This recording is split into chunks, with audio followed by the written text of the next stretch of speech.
Hello dear, welcome करता हूँ आप सभी को यूट्यूब चैनल नर्सिंग ज्ञान में। और आज का वीडियो बहुत शानदार होने वाला है। आज का वीडियो होने वाला है मिडवाइफरी गायनेकोलॉजी के लॉन्ग क्वेश्चन का यह 7वां वीडियो है। ठीक है, इस प्रकार से देखिए, यह आपका लॉन्ग क्वेश्चन हम जब से कर रहे हैं तब से ये आपका 7वां वीडियो होने वाला है आज। ठीक है, और आज का भी वीडियो बहुत ही शानदार क्वेश्चन लेकर आए हैं।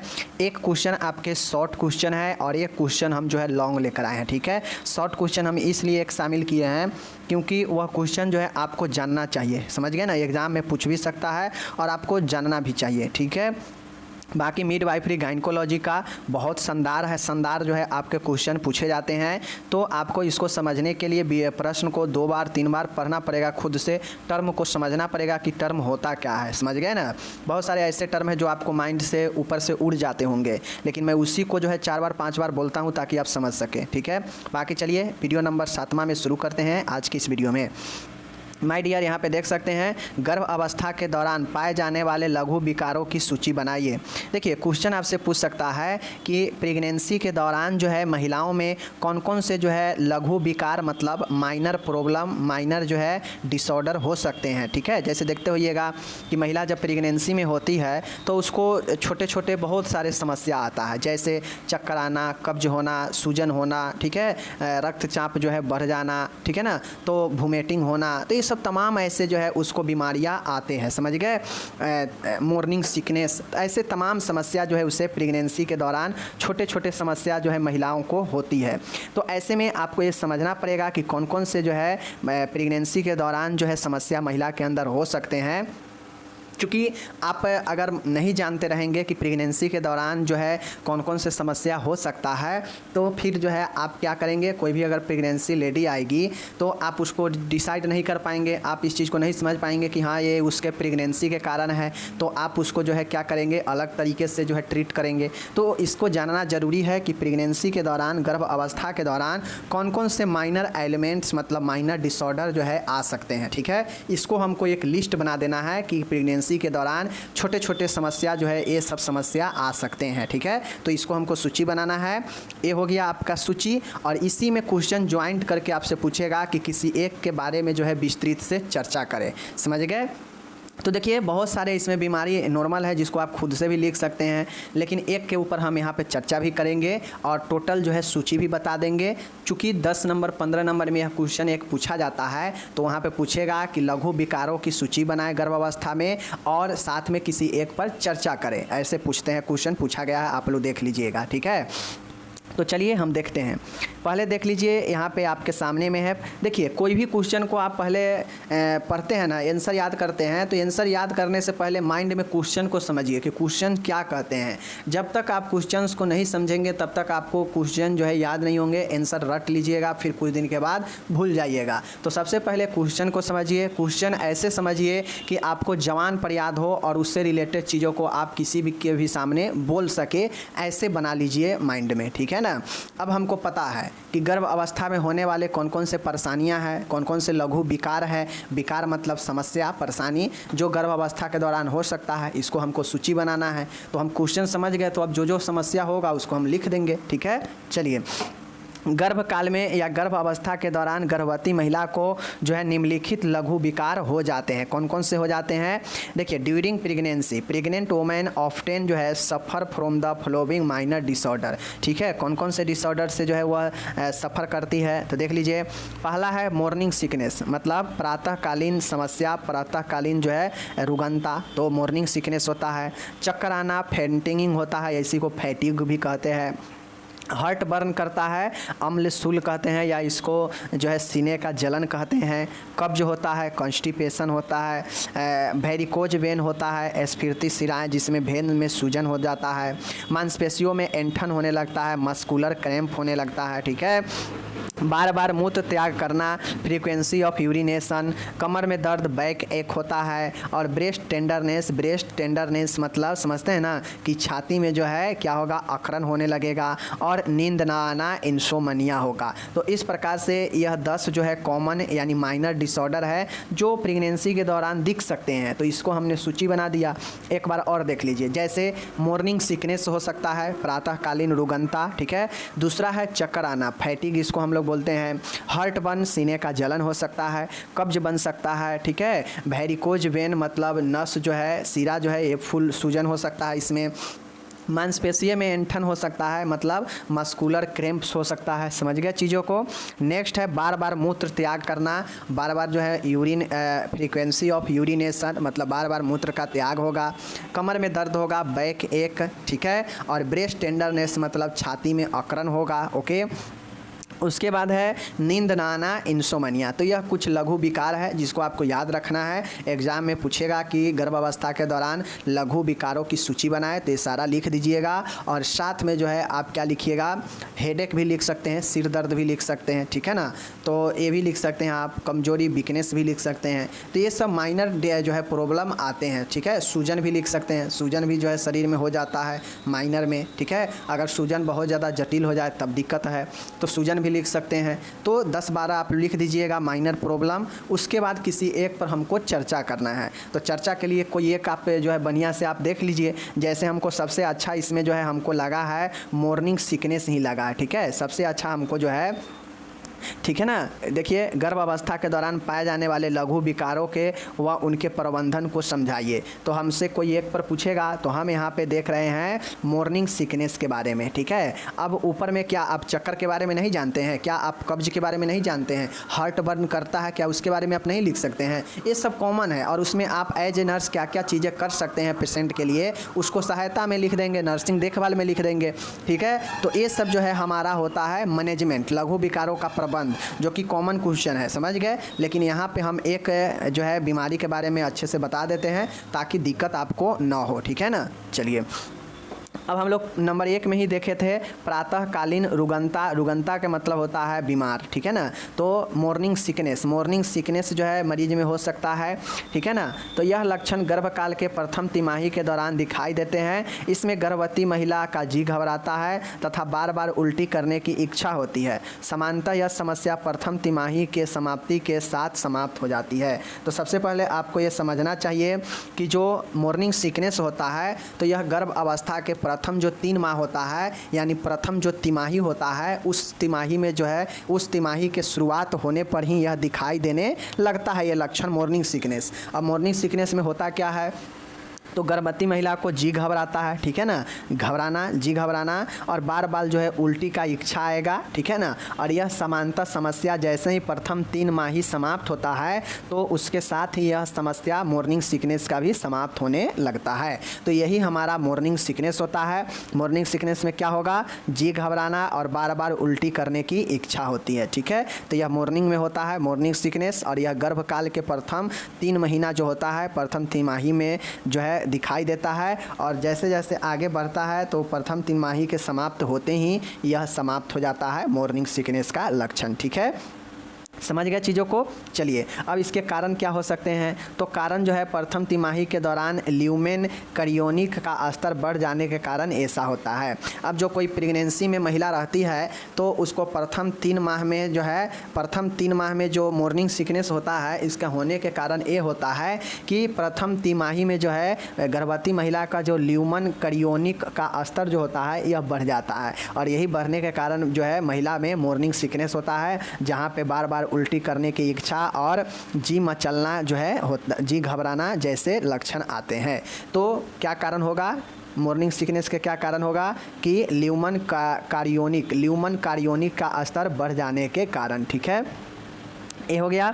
उपचार इसका क्या होगा, अब मॉर्निंग सिकनेस का उपचार क्या क्या होगा। तो यह समस्या सुबह उठते ही ज़्यादा होती है, अतः गर्भवती महिला को उठते ही बिस्किट या टोस्ट खाने की सलाह देनी चाहिए। अब देखिए, चूँकि मॉर्निंग सिकनेस है तो यह मॉर्निंग में ज़्यादातर होता है। तो ऐसे में आपको ये ध्यान देना चाहिए कि महिला जैसे ही सुबह उठे और सुबह उठने के साथ में यह समस्या हो सकता है उसको, तो सुबह उठते ही जो है महिला को बिस्किट या टोस्ट खाने की सलाह देनी चाहिए, ठीक है, ताकि कोई अन्न जो है चला जाएगा तो जो है उसको थोड़ा कम हो सकता है, ठीक है ना। दूसरा है महिला को हल्का सुपाच्य भोजन लेने की सलाह देनी चाहिए। अब जो महिला हो इस दौरान उसे जी मचले, जी घबराए और उल्टी करने की बार बार इच्छा हो मॉर्निंग के समय, तो उसे हल्के भोजन लेने की सलाह दे, ताकि जो है ज़्यादा भोजन लेंगे तो उल्टी कर देंगे, तो इसलिए हल्के और सुपाच्य भोजन लेने की सलाह देनी चाहिए, ठीक है।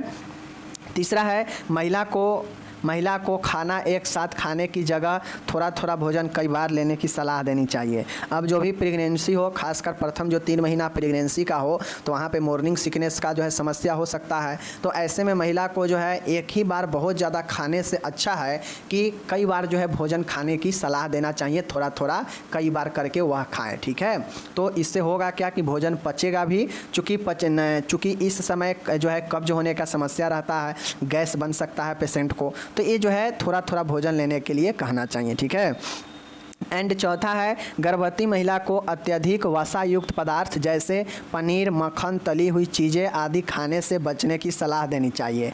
अब ये जो पनीर, मक्खन, तली हुई जो चीज़ें होता है, ये जो है क्या करेगा कि पेशेंट को और ज़्यादा जो है जी मचलेगा और वोमिटिंग करवा सकता है, ठीक है ना। तो इसके लिए महिला को क्या कहेंगे कि ज़्यादा जो है इस दौरान गर्भवती महिला को अत्यधिक वसा मतलब फैट वाला भोजन, पनीर, मक्खन, तली हुई चीज़ें जो है आदि खाने से बचने का सलाह देना चाहिए। तो ये सब जो है कॉमन चीज़ें हैं, एक नॉर्मल व्यक्ति को भी ये सब ज़्यादा नहीं खाना चाहिए, ठीक है ना। पाँचवा है गर्भवती महिला को सलाह देना चाहिए कि वह खाली पेट तरल पदार्थों का सेवन न करे, ठीक है ना। अब महिला को आप ये सलाह देंगे कि उसे अगर मॉर्निंग सिकनेस हो रहा है तो महिला को जो है आपको ये सलाह देना चाहिए कि खाली पेट तरल का सेवन न करे। तरल का सेवन मतलब जैसे पानी हो गया, जूस हो गया, दूध हो गया, खाली पेट ये सब लेने का सलाह नहीं देना चाहिए मॉर्निंग सिकनेस में जो प्रथम तिमाही में गर्भावस्था में होता है, ठीक है। नेक्स्ट यहाँ पे देखिएगा, जी मचलना तथा उल्टी होना गर्भ अवस्था के दौरान सामान्य बातें हैं, ठीक है। यह प्रथा प्रथम तिमाही के समाप्त होते ही समाप्त हो जाते हैं, जो कि गर्भवती महिला के स्वास्थ्य को ज़्यादा प्रभावित नहीं करते हैं। लेकिन यदि उल्टियाँ ज़्यादा होने लगे तो चिकित्सक के सलाह अनुसार दवाइयाँ लेनी चाहिए। अब यहाँ पे ये बातें ये कह रहा है कि उपचार में कि जी मचलना और उल्टी होना गर्भ के दौरान यह आम बातें हैं, नॉर्मल बातें हैं, और ये बिल्कुल सही बात है। यहाँ पर जानते हैं कि जैसे ही महिला प्रेग्नेंट हो जाती है तो उसको प्रथम तिमाही में, प्रथम 3 महीने में जो है उसको यह प्रॉब्लम ज़्यादा होता है, जी घबराना, उल्टी होना, बार बार उल्टी होने की इच्छा होना, यह ज़्यादा हो सकता है प्रथम तिमाही में। तो इसको आप नॉर्मल माने, ठीक है। और यह जैसे ही तिमाही समाप्त होगा तो वैसे ही यह लक्षण भी समाप्त हो जाते हैं, जी घबराना, उल्टी होना वाला, ठीक है। तो इसलिए इससे जो है महिला के स्वास्थ्य पर ज़्यादा प्रभाव भी नहीं पड़ता है, क्योंकि यह एक कॉमन सिम्टम्स है प्रेगनेंसी के दौरान, खासकर प्रथम तिमाही में। तो ये चीज़ें हैं। बाकी अगर उल्टी बहुत ज़्यादा हो तो महिला के स्वास्थ्य पर प्रभाव पड़ेगा ही, क्योंकि उसके शरीर से डिहाइड्रेशन हो सकता है, बहुत ज़्यादा जल निकल जाएगा तो डिहाइड्रेशन हो सकता है, तो उसके स्वास्थ्य पर असर भी पड़ेगा। तो क्या करना चाहिए, अगर ज़्यादा उल्टियाँ हो तो डॉक्टर से सलाह के अनुसार दवाइयाँ लेनी चाहिए। तो ये चीज़, अगर हल्का फल्का जी मचले और हल्का फल्का अगर उल्टी हो तो वह कॉमन है, कोई दिक्कत नहीं है। लेकिन अगर ज़्यादा उल्टी होने लगे, ज़्यादा बार बार उल्टी हो, तो फिर डॉक्टर से संपर्क करके दवाइयाँ लेनी चाहिए, ठीक है। तो यह जो है कुछ खास मॉर्निंग सिकनेस का उपचार था, जो कि मैं बता दिया उपचार में भी कोई खास है नहीं, बस इसमें आप एज ए नर्स थोड़ा थोड़ा पेशेंट को सलाह देते हैं कि भोजन थोड़ा थोड़ा करें। जैसे ही सिकनेस, मॉर्निंग सिकनेस का प्रॉब्लम हो तो जैसे ही सुबह उठे तो थोड़ा बिस्कुट या टोस्ट ले ले, ठीक है ना। खाली पेट तरल पदार्थ नहीं ले, समझ गए चीज़ों को। सुपाच्य भोजन ले जो आसानी से पच जाए। एक ही बार में भोजन ज़्यादा से ज़्यादा करने से अच्छा है कि थोड़ा थोड़ा भोजन करें, ठीक है ना। तो ये सब जो है हम महिलाओं को उपचार में, शिक्षा में बताएंगे मॉर्निंग सिकनेस वाले का, ठीक है। तो यह हमारा मॉर्निंग सिकनेस भी यहाँ पर समाप्त हो गया। यानी क्वेश्चन आपसे लिस्ट बनाने को साथ में अगर एक पर चर्चा करने के लिए पूछेगा तो सबसे अच्छा है मॉर्निंग सिकनेस के ऊपर चर्चा कर दीजिएगा, जितना अभी तक बताए हैं, ठीक है। और 10 नंबर आपका आराम से मिल जाएगा। बाकी आप चाहें तो कब्ज के ऊपर भी बता सकते हैं, आप चाहें तो और भी जो जो प्रॉब्लम ऊपर में लिस्टेड है उसमें से किसी एक पर चर्चा कर सकते हैं, ठीक है, अपने अनुसार। यहाँ पे हिंदी का इंग्लिश भी दिया गया है, आराम से इसको देख लीजिए। जो इंग्लिश वाले माय डियर है वो इंग्लिश में पढ़िए, आपका इंग्लिश में एग्जाम होगा तो इंग्लिश में ही पढ़िए तो बेटर रहेगा, ठीक है ना। चलिए, बाकी जो हिंदी वाले हैं उनके लिए तो सारा चीज़ें हो ही रहा है। इंग्लिश वाले भी समझने के लिए आराम से हिंदी में इंग्लिश में दोनों में समझिए, बेटर रहेगा, ठीक है ना। चलिए, तो ये हो गया कंप्लीट यहाँ पे। अब एक जो प्रश्न मैं आपको बोला हूँ कि आपको समझना बहुत ज़रूरी है, ईडीडी। यह 5 नंबर में पूछ भी सकता है ईडीडी के बारे में। ईडीडी का मतलब होता है कि एक्सपेक्टेड डेट ऑफ डिलीवरी, अनुमानित प्रसव का अनुमानित तिथि। अब आप लोगों को पता होना चाहिए कि डॉक्टर जो है आपका प्रेग्नेंट जो है लेबर होने का तिथि कैसे तय कर देता है कि हाँ फलाना डेट पर आपका लेबर होना संभव है, ठीक है, एक कैसे बता देता है। तो डॉक्टर भी कैलकुलेट करते हैं, डॉक्टर भी पूछते हैं कि आपको कितने तारीख का जो है आपका जो मेंस्ट्रुएशन है, जो मासिक धर्म होता है, वह कितने तारीख को जो है बंद हो गया, ठीक है ना। तो डॉक्टर उसी के अनुसार जो है एक्सपेक्टेड डेट देते हैं, अनुमानित तिथि देते हैं। एग्जैक्ट तिथि नहीं होता है, ठीक है, अनुमानित होता है, और उसी के आसपास जो है जाकर बच्चा जन्म भी लेता है, ठीक है ना। और जो नॉर्मल डेट होता है, सारा चीज़ें चलिए हम बताते हैं। तो आपसे अनुमानित प्रसव तिथि को समझाने के लिए पूछ सकता है 5 नंबर में, explain expected date of delivery EDD calculation के बारे में। ओके, चलिए देखते हैं। देखिए, अनुमानित प्रसव तिथि होता क्या है, पहले इस चीज़ को समझ लीजिए। ईडीडी का फुल फॉर्म होता है expected date of delivery. Okay, EDD की गणना हेतु अंतिम मासिक धर्म की तिथि निश्चित होनी चाहिए। माय डियर, आप लोग जैसा कि जानते हैं कि जैसे ही किसी का मासिक धर्म आना बंद हो जाता है तो आप लोग समझ लेते हैं कि वह जो है प्रेग्नेंट हो गई है, ठीक है, वो महिला प्रेग्नेंट हो चुकी है, समझ गए। ये खास तौर पर उनमें होता है जो महिला समझती है बातें को, लेकिन ये सच नहीं है कि सिर्फ और सिर्फ प्रेग्नेंट होने के बाद ही मासिक धर्म बंद हो जाता है। किसी में मासिक धर्म जो है कोई समस्या के कारण, प्रॉब्लम के कारण भी बंद हो जाता है। तो ये मत समझिए कि एग्जैक्ट कोई प्रेग्नेंट हो जाएगा ही तो उसका मासिक धर्म बंद हो जाएगा, ठीक है ना।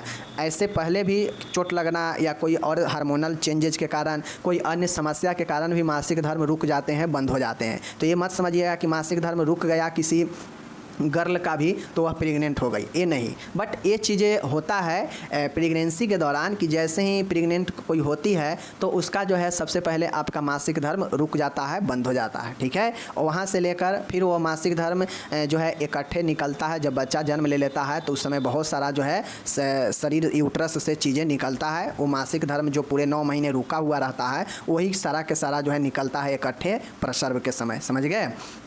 यहाँ पे देख लीजिए आप लोग, ईडीडी के गणना हेतु आपको, मतलब अगर आपको प्रसव का तिथि जानना है, अनुमानित तिथि कि कब जो है डिलीवरी हो सकता है, तो उसके लिए आपको जो अंतिम मासिक धर्म कब हुआ है उसका तिथि जो है निश्चित तरीके से याद होनी चाहिए, ठीक है। चलिए, ये हो गया। अंतिम मासिक धर्म के प्रथम दिन में देख लीजिए, अंतिम मासिक धर्म के प्रथम दिन में 9 माह 7 दिन जोड़ देने से प्रस्तावित प्रसव की तिथि ज्ञात हो जाती है, जिसको नाजली का नियम, ये नाजली का नियम कहते हैं। यह एक प्रचलित विधि है। उदाहरण के लिए देखिए, यहाँ पे ये कह रहा है कि अगर आपको ईडीडी का गणना करना हो, ईडीडी का डेट निकालना हो तो आप भी निकाल सकते हैं। जैसे निकालने के लिए सबसे ज़रूरी है कि जो अंतिम मासिक धर्म है उसका जो है आपको तिथि एग्जैक्ट पता होना चाहिए कि अंतिम रूप से मासिक धर्म जो है कब जो है हुआ था, कितने तारीख को। अगर ये तारीख याद है तो आप आराम से जो है एक्सपेक्टेड डेट जो है निकाल सकते हैं, अनुमानित जो है प्रसव की तिथि निकाल सकते हैं कि कब बच्चा जो है जन्म ले सकता है। अब होता यह है कि निजली इसको कहते हैं।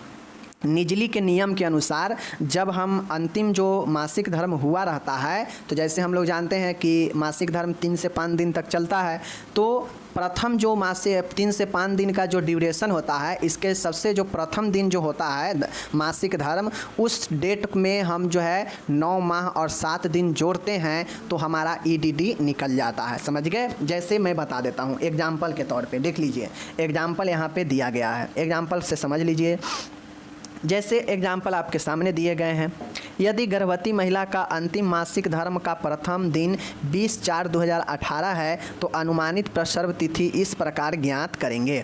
माय डियर, आप लोग देख लीजिए, मान गए कोई महिला है और उसे लगता है कि हम प्रेग्नेंट हो गए हैं और उसका मासिक धर्म जो है हम A18 में चला गया, हम मानते हैं कुछ दिन पहले का ही, ठीक है ना। अगर हम मानते हैं आज जैसे हम आपको ये वीडियो बना रहे हैं तो आज कितने तारीख हो गए 30/8, ठीक है 30/8/2023 है ना 2023। तो मान गए हमें अगर कोई महिला है, मान गए आज से ही जो है या कोई महिला है और उसका मासिक धर्म जो है आज से शुरू हो गया तो उसका 3 से 5 दिन तक यह मासिक धर्म चलेगा, ठीक है ना, सिक्रेशन का। तो यह मासिक धर्म जो है मान गए 3 से 5 दिन तो चलेगा, लेकिन आज क्या है, आज जो है प्रथम दिन है, प्रथम दिन 30 तारीख है। अब हम यही करेंगे कि मासिक धर्म आज के बाद नहीं कभी होगा तो समझेंगे कि प्रेग्नेंट है और फिर हम उसे EDD निकालेंगे। तो EDD निकालने के लिए मासिक धर्म जो लास्ट वाला था उसका प्रथम दिन जो है डेट जो होगा उस डेट में 9 माह 7 दिन जोड़ देंगे तो उसका अनुमानित तिथि निकल जाता है। तो जैसे आज के बाद हम मानते हैं कि कोई एक महिला है, उसको आज के बाद जो है मासिक धर्म नहीं होगा, ये आखिरी मासिक धर्म है और वह प्रेग्नेंट हो जाएगी। तो आज 30 तारीख है, समझ गए। 30 में हम क्या करेंगे 9 महीने, तो महीना वाला A है तो इसमें 9 महीना जोड़ेंगे और 7 दिन, तो दिन वाला A है तो इसमें 7 दिन जोड़ेंगे, ठीक है। अब आप इसको क्या कर लिए जोड़ लीजिए, क्या हो जाएगा, अब इसको आप जोड़ लीजिए तो यह जो है 9 महीने कितना हो जाएगा, आप यहाँ पे देख लीजिए 8वां महीना है, 8 में 9 जोड़िए कितने महीने हो जाएंगे 17 हो जाएंगे। लेकिन आपको कहाँ पे जाना है, आप सीधा इसमें जोड़िए ना, इसमें जोड़ने के बाद जो आपका डेट आएगा, जितना डेट आएगा वह अनुमानित डेट हो जाएगा डिलीवरी का, उसी के आसपास में डिलीवरी होगा, ठीक है। जैसे एग्जाम्पल के तौर पे यहाँ पे देख लीजिए, जैसे 20/4 को एक महिला का जो है अंतिम मासिक धर्म शुरू हुआ, इसी दिन से शुरू हुआ, तो शुरू हुआ हमको वही दिन लेना है, तो ये दिन ले लिए और यह मासिक धर्म आखिरी वाला है तो यह डेट है, समझ गए। LMP है अंतिम लास्ट मेंस्ट्रुएशन फेज है, ठीक है। तो देख लीजिए अंतिम मासिक धर्म का प्रथम दिन यही वाला है, यही दिन शुरू हुआ। अब हमारा पता है कि इसमें हम 9 माह 7 दिन जोड़ेंगे, तो माह वाला A है तो 9 माह यहाँ, दिन वाला A है तो 7 दिन यहाँ जोड़ दिए। अब जोड़ने के बाद पता होना चाहिए कि 9 4 13 होता है, यानी साल के क्या होगा 9 4 13, मतलब फिर से 1 महीना बढ़ जाएगा, साल भर के बाद 1 महीना बढ़ेगा 9 4 13, तो यह जो है जनवरी में, या ऐसे भी आप जोड़ लीजिए, ठीक है ना, ऐसे भी जोड़ लीजिए, 4 में 8 जोड़िए 12 दिसंबर हो जाएगा और 1 बढ़ा दीजिए तो जनवरी 9 महीना हो जाएगा, तो यह जनवरी हो गया, 20 और 7 27 हो गया और जो है जनवरी में चला गया तो अगले महीने चला गया, अगले साल चला गया तो 2019, यानी कोई 20/4 का अगर उसका मेंस्ट्रुएशन अंतिम मासिक जो है धर्म का प्रथम दिन यह तारीख था तो उसके 9 महीने 7 दिन के बाद जो डेट आएगा वह 27/1/2019 में उसका जो है प्रेग्नेंट लेबर हुआ होगा। इसी प्रकार से आप अगले कोई भी समय का निकाल सकते हैं, सिर्फ आपको ये याद होना चाहिए कि महिला के मासिक धर्म आखिरी बार किस तारीख को जो है आया था, ठीक है ना। तो ये याद रहेगा तो आप उसमें 9 महीना 7 दिन जोड़ देंगे। ये गलती मत कीजिएगा, महीने वाला को महीना वाला में ही जोड़िएगा, दिन वाला को डेट वाला को डेट में ही जोड़िएगा, ठीक है ना। दिन मतलब वही डेट होता है, बाकी साल तो अपने आप ही बदल जाएगा, ठीक है। अगर यहाँ पे 1 रहेगा 2 रहेगा तो फिर जो है हो सकता है साल ना बदले, साल के आखिरी में बच्चा जन्म ले ले, ठीक है ना। तो ये चीज़ें ध्यान में रखिएगा और यही एक्सपेक्टेड डेट होता है, expected date of delivery. Okay, समझ गए। चलिए अब यहाँ पे देखिए 60% महिला में प्रसव 40 सप्ताह के लगभग होता है, जिनमें अधिकांश प्रसव गणना की तारीख पर ही होते हैं। गर्भ अवस्था की अवधि पूरी होने के 1 सप्ताह बाद तक प्रसव हो जाता है, ठीक है। देखिए अब आप लोग ये समझ लीजिए कि यह तो अनुमानित तिथि है, समझ गए ना। अब होता यह है कि 100 कोई भी चीज़ 100% होता है, ठीक है ना। तो इस 100 में से 60% जो महिला होती है ना उसको 40 सप्ताह के आसपास जो है प्रसव जो है होता है, ठीक है। 40 सप्ताह या 40 सप्ताह पूर्ण होते होते हो जाएगा, या किसी को 40 सप्ताह से 1 सप्ताह इधर ही हो जाएगा, मतलब 40 सप्ताह के लगभग में जो है 60% महिला का प्रसव जो है होता है, ठीक है। जिनमें मतलब इस 60% में अधिकांश जो लेबर होता है, प्रसव होता है, इसका जो गणना किए हुए तारीख होता है ना उसी पर होता है, मतलब जो एक्सपेक्टेड डेट ऑफ डिलीवरी जो डॉक्टर के दिया जा सकता है कि हाँ आपका फलाने डेट तक जो है डिलीवरी होगा, तो ज़्यादातर इस 60% में जो महिला होता है उसका अनुमानित तिथि में हो जाता है प्रसव, ठीक है।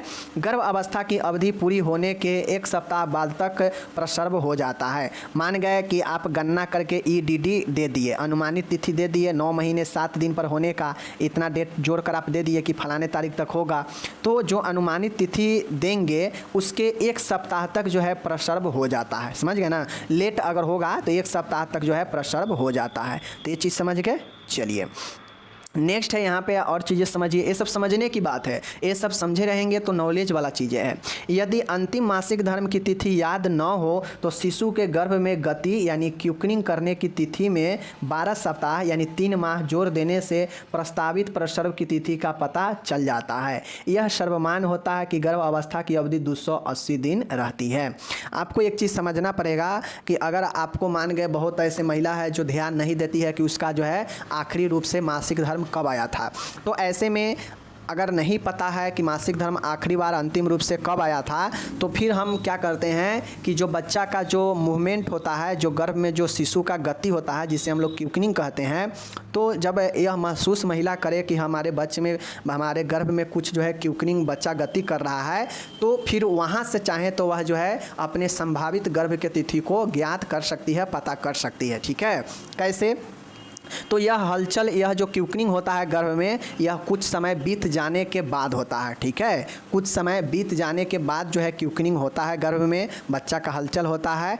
तो क्यूकनिंग जब महसूस करे महिला तो उसमें 12 सप्ताह जो है जोड़ देने से यानी 3 माह जोड़ देने से उसका EDD प्रस्तावित तिथि जो है लेबर का निकल सकता है। ठीक है, आपको ये मानना पड़ेगा, यह सर्वमान्य है, सभी जगह इसका मान्य है कि गर्भ अवस्था प्रेगनेंसी का जो पीरियड होता है 280 दिन का होता है फीमेल में। ठीक है, तो इस चीज़ को आप लोग समझ गए होंगे। यानी अगर किसी का मासिक धर्म पता है आखिरी रूप से कब आया था, तो उसमें वहाँ से भी आप जो है पता कर सकते हैं EDD, मतलब इसका बच्चा कब तक हो सकता है, इस चीज़ को पता कर सकते हैं। अगर वहाँ पे नहीं पता चला तो फिर कुछ महीनों के बाद जो है क्यूकनिंग जो होता है, बच्चा जब मूवमेंट करने लगता है गर्भ में, तो प्रथम जो मूवमेंट होता है तो स्त्री आपको बताएगी कि हाँ हमारा प्रथम हलचल जो है फलाने दिन फलाने तारीख को महसूस हुआ, तो उस दिन से 12 सप्ताह आप जोड़ देंगे या फिर 3 माह जोड़ देंगे, तो वह जो है उसका प्रस्तावित तिथि हो जाएगा जहाँ पे डिलीवरी उसका संभव है कि उसके 1 सप्ताह तक के अंदर तक हो जाता है। और यह सर्वमान्य है, सभी जगह मान्य है कि 280 दिन का गर्भ अवस्था यानी प्रेगनेंसी का पीरियड होता है। तो चीज़ों को समझ गए, कोई दिक्कत नहीं, कोई डाउट नहीं। चलिए मिलेंगे अगले वीडियो में, और इसी प्रकार से चाहते हैं कि बिना किसी डाउट का हमें वीडियो मिले, PDF मिले, तो डेली आइए ना, पढ़िए ना, हम तो आपके लिए ही यहाँ पे हैं, मौजूद हैं। बाकी जो लोग पढ़ते हैं उनके उज्जवल भविष्य का मैं कामना करता हूँ, जो लोग नहीं पढ़ते हैं वह अपने उज्जवल भविष्य की कामना खुद से भी कर सकते हैं कि उनका भविष्य कैसा होगा। ठीक है ना, बाकी चलिए हम मिलेंगे अगले वीडियो में, अपना ख्याल रखिएगा। धन्यवाद, PDF डिस्क्रिप्शन में आपको मिल जाएगा।